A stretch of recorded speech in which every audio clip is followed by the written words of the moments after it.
tarot card readings originate far back to 4000 BC in Babylonia. These cards not only, employ astrologers, but hereditary priest magicians, y'all. The cards were used for divinations, healing, blessings of talismans, amulets, purification, cursing, warding off evil, etc. This was a whole religion, y'all. They had the private homes, they had statues of these gods and goddesses, these deities that they prayed to. They had shrines in their houses with them, y'all. These ancient deities and spirits come from the land of two rivers. These developments, these advancements, they were created under the Anunnaki. They were developed under the Anunnaki. If y'all know what the Anunnaki is, stay with me, y'all. They were a group of gods worshipping ancient Mesopotamia, y'all. Just like Greek mythology, the Anunnaki were believed to come from the heavens to save mankind.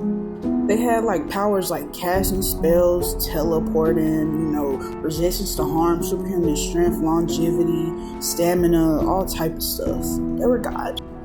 The Sumerians worshipped the Anunnaki. It's early studies that show that Greek mythology are heavily influenced. The Greek mythology that you learn in school, in English class, they're influenced by the Anunnaki, by the Sumerians. White Google definitely won't tell you, but the Sumerians, their race, their DNA, it traces all the way back to Africa. Now, the race of the Sumerians is still in question.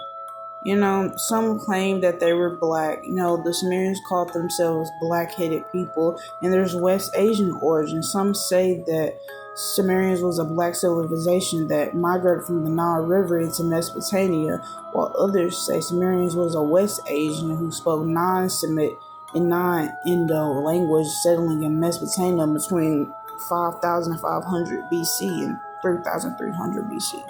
So, what sounds right to y'all? And keep in mind, there's no definitive or archaeological genetic evidence to support whether they were African or West Asian in the theory. About the Anunnaki, some even go as far to say that they were reptilian or humanoids, that helped the Sumerians develop their system and mathematics and were in charge of their fate. And they also came from outer space, so they're outer space reptiles. Now, I know y'all don't think them pyramids was built by people. Y'all know how they say reptilians are the elites that are controlling this matrix, right? Now, what if I told you you're a reptilian too? You have all the reptilian genetics in your body. Yeah, these extraterrestrial colonists, they mined gold for about 100,000 years. Where does gold come from? So it took a toll on them, mining the gold, and King Anu and the Council of Nibiru was desperate for a different solution. They debated the mortality of tinkering with the species, creating a hybrid, half Anunnaki and half primitive humanoid. They were hoping that an advanced genetic engineering would fashion an upgraded version of a primitive hominin by manipulating its DNA to become the new worker slave, the Adamu. Written that the Anunnaki took reproductive cell or egg from a primitive African male hominin, fertilized with the sperm with a young Anunnaki male. The fertilized ovum was placed inside an Anunnaki woman who carried the child to term and began the creation of a new race, human workers, the Adamu. This is how we are reptilians, if you don't understand. All of this was after the flood, y'all. The Anunnaki came after the flood and did this. This was the final solution to create modern human beings, the perfect slave race, an intelligent and subservient prototype that was ultimately called what we now call the Homo sapiens. More about this hybrid crossbreed. The Adamu bred amongst himself lived for hundreds of years on Earth. The Nephilim, half human, half Anunnaki, lived for thousands of years. All this longevity thanks to Anunnaki genes. Their extreme lifespans made them seem or appear immortal.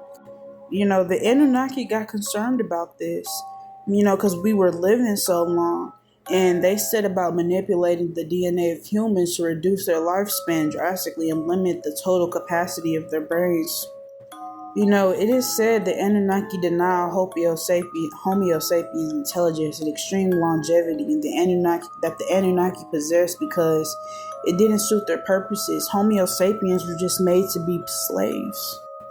I was just watching a video that Spiritual Soul made, and he was saying like we're all a food to something, a food. This matrix is all a food. Everyone here is a food to something. You know how I said how the French are heavily influenced by the Egyptians? And when you look on Google and ask where does tarot come from, they say 1400s in Italy. And the Egyptians were around in BC. Yes, the Egyptian connection with the tarot was fabricated by the French occultists in the 1700s. Like at this point, tarot could be good or evil. It just depends on who's using it. That's why in my last video I said don't get a tarot reading. Do a tarot reading on yourself. So, what are you going to do with this information?